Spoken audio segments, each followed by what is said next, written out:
Hello everyone. आज मैं आप लोगों के लिए लेकर आई हूँ मालती जोशी जी की लिखी हुई एक लघु कथा जिसका शीर्षक है शुभकामना। तो चलिए शुरू करते हैं कहानी। जिस समय आखिरी मेहमान विदा हुए रात के 11 बज रहे थे। निमंत्रण पत्र में समय सीमा न रखते हुए हमने सौजन्यवश लिख दिया था। आपके आगमन तक जनता ने उसे शब्दशः मान लिया था।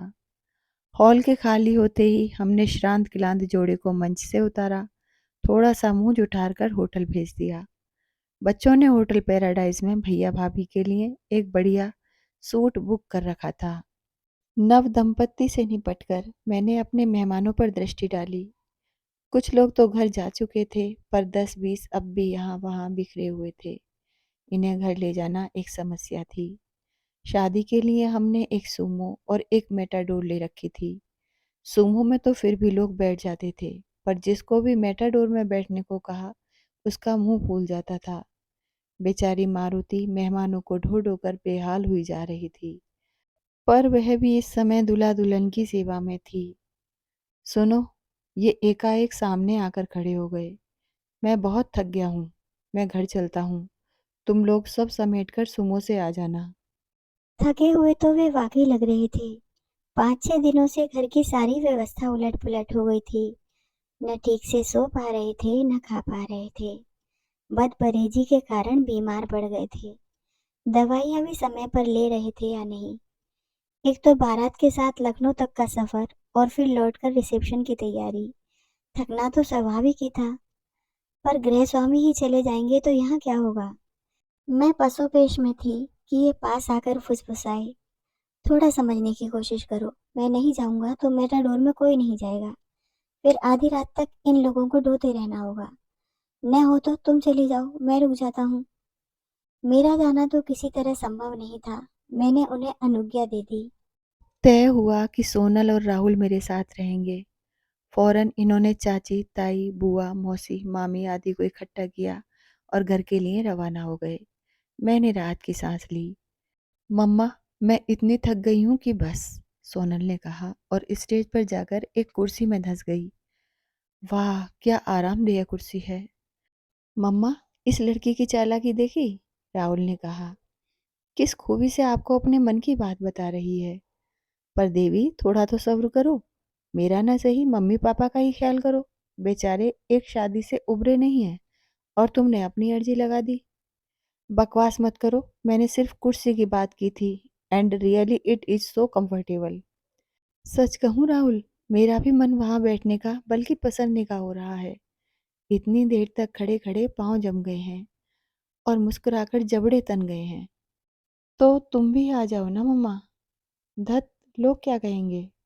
बैठ जाओ मम्मा, अब कौन आएगा, राहुल ने कहा। और आएगा भी तो समझ जाएगा कि वह इतना लेट पहुंचा है कि दुल्हन बूढ़ी हो गई है।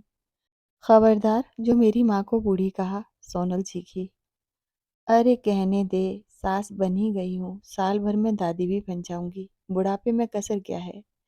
लेकिन बेटे, हम लोग यहाँ क्या कुर्सियों का मुआयना करने के लिए रुके हैं? ये सब समेटेगा कौन? समेटने को है ही क्या मम्मा, इतने सारे बुकेज ही तो हैं, पड़े रहने दो। घर पर क्या बगीचा लगाना है? सोनल बोली। इससे तो अच्छा था कुणाल के साथ ही रखवा देते, उसका कमरा सज जाता। आप भी मम्मा पता नहीं कहाँ की कौड़ी ले आती हैं। भैया का कमरा क्या इन फूलों का मोहताज है? वह तो ऑलरेडी महक रहा होगा। पता है, अकेले फ्लावर डेकोरेशन के 1,500 दिए हैं। 1,500? मेरी आंखें आश्चर्य से फैल गईं। प्लीज मम्मा, पापा को मत बताइएगा। It is on me, Rahul गिड़गिड़ाया। It is on B, Sonal चीखी। हाँ बाबा, इट इज ऑन बी। यह हम दोनों की ओर से भैया भाभी को तोहफा है। चलो ठीक है, पर अब बताओ इन तोहफों का क्या करें? यह भी एक सोचने वाली बात है। इससे तो अच्छा था सचमुच के तोहफे ही ले लेते। पापा ने नाहक कार्ड पर नो प्रेजेंट्स छपवा दिया। वे लोगों को टैक्स करना नहीं चाहते थे। तो आप क्या सोचती हैं, ये बुके फ्री में आते हैं? इनमें से छोटा भी 75 से कम का नहीं है। और वो नीले गमले वाला तो 250 का होगा, सोनल बोली। हमारी प्रिंसिपल रिटायर हुई थी, तब हम लाए थे। पता नहीं तुम्हारे पापा को ये क्या जिद सवार हो गई थी। मैं कहती हूँ, लोग कोई भिखमंगे हैं जो खाली हाथ तुम्हारे यहाँ खाने चले आएँगे? कुछ न कुछ तो आदमी देता ही है। यह तो प्रेम का सौदा है। आपके यहाँ शादी है तो हम देंगे, हमारे यहाँ हो तो आप देना, हिसाब बराबर। इन्हें पता नहीं क्यों संकोच होने लगता है। रिश्तेदार नाराज हुए सो अलग, और अब ये इतने सारे फूल, क्या होगा इनका? बेचारे, they have such A short life. Sonal भावुक हो रही थी। इससे तो अच्छा था कि मिल्टन के जग, dinner set, picnic set, steel के डोंगे, चीनी के फ्लावर, बाज, पीतल के धूपदान और टेबल लैंप्स इकट्ठा कर लेते। कुछ तो काम आते। सोनल का दहेज ही तैयार हो जाता। मारूंगी हाँ। सोनल भाई पर झपटी। बड़ी मुश्किल से उसे शांत किया जा सका। अरे ये प्रेजेंट वाले आइटम दहेज में देंगे ना तो रोज हमारा उद्धार होगा। हम लोगों की जब शादी हुई थी ना तो पापा हार्डल प्रोजेक्ट पर थे। हम लोगों की बिजली फ्री थी तो पता है, दर्जन भर हॉट लैंप, आधा दर्जन इलेक्ट्रिक प्रेस, 2 ओवन, सारे बिजली के उपकरण उपहार में मिले थे। पर एक भी काम ना आया। जब भी किसी चीज को काम में लिया, पूरे घर का फ्यूज उड़ गया। सुधरवाने जाते तो दुकानदार कहता, सर ये लेने देने वाली चीजें हैं, सब शो की होती हैं। आप तो डिब्बे को खोलिए ही मत, कहीं उठाकर दे दीजिए और गाली खाइए। मम्मा ये लोग झालर वालर उतार चुके, अब कुर्सियां उठाएंगे, जल्दी बताइए क्या तय किया? तय क्या करना है? इन फूलों का क्या करना है? पड़े रहने दो, घर में जगह भी है। तो फिर चलो। हम लोग शॉल पर्स वगैरह समेट कर बाहर आ गए। मैं और सोनल तो गाड़ी में बैठ भी गए, लेकिन राहुल वहीं खड़ा रहा। क्या हुआ? मम्मा, यह बहुत अन्याय हो रहा है। कैसा अन्याय? लोगों ने ये फूल कितने प्रेम से दिए थे, उनकी शुभकामनाओं के प्रतीक हैं ये। उनका इस तरह निरादर करना अच्छा नहीं लग रहा। इन लोगों को तो कोई कद्र नहीं है, उठाकर फेंक देंगे। डोंट वरी, ये तो औने पौने दाम में उसी फ्लोरिस्ट को बेचकर पैसे खड़े कर लेंगे। Come on, don't be emotional, Sonal ने कहा। हाँ, मंदिरों में भेंट सामग्री पिछले दरवाजे से तुरंत दुकानों पर पहुंच जाती है कि नहीं, उसी तरह। फिर भी मम्मा, दो चार तो ले ही लूं। राहुल भीतर गया और 2 मिनट बाद ही उसकी आवाज सुनाई दी। मम्मा, प्लीज कम हियर। घबराकर हम दोनों माँ बेटी और ड्राइवर हॉल की ओर भागे। राहुल उन असंख्य फूलों के बीच बैठा हुआ था। उत्तेजना से उसका चेहरा लाल हो रहा था। उसके हाथ में एक भोपाली कामदार बटुआ था, जो उसने चुपचाप मुझे पकड़ा दिया। बटुआ मैं फौरन पहचान गई। दुल्हन की हर साड़ी के साथ मैंने मैचिंग पर्स या बटुआ रखा था। उन्हीं में से यह था। यह तो श्रेया का है। हाँ, श्रेया का ही है, खोल कर देखिए। खोलकर देखा तो मेरी आंखें पथरा गईं, पाँव कांपने लगे। मैं धम से वहीं फर्श पर बैठ गई। बटुए में जड़ाऊ कंगन, झुमके और सतलड़ा हार था। कितने शौक से ये चीजें बनवाई थी उसके लिए। इनसे कितनी तकरार हुई थी, कितना डांटा था उन्होंने।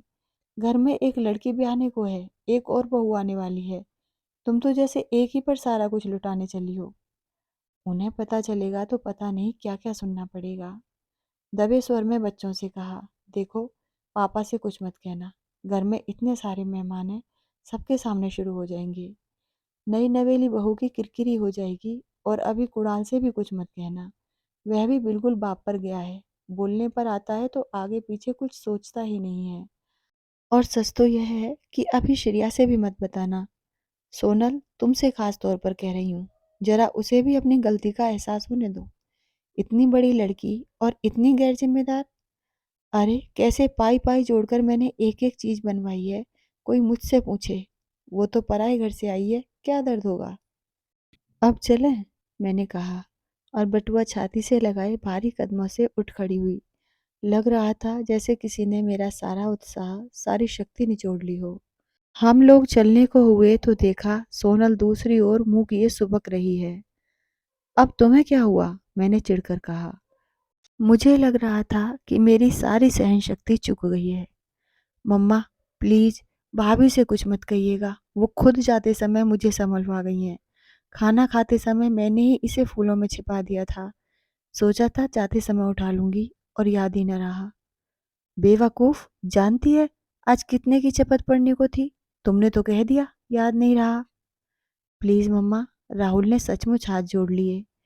बहू के लिए तो तुम खून के घूंट पीकर रह गई थी, अब बेटी पर क्यों बरस रही हो? बस, अब किस्सा खत्म। चलिए गाड़ी में चलकर बैठिए, मैं और बजरंग फूल उठवा कर लाते हैं। सारे फूल? हाँ, सारे फूल। मम्मा, ये किसी की शुभकामनाएं हैं।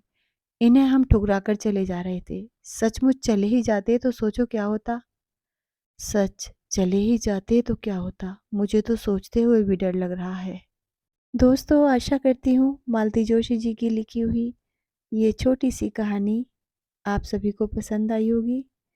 यदि आपको पसंद आई है तो वीडियो को लाइक कर दीजिए, चैनल को सब्सक्राइब कर लीजिए। आप सभी मेरे चैनल पर आए, उसके लिए मैं आपकी दिल से आभारी हूँ। धन्यवाद।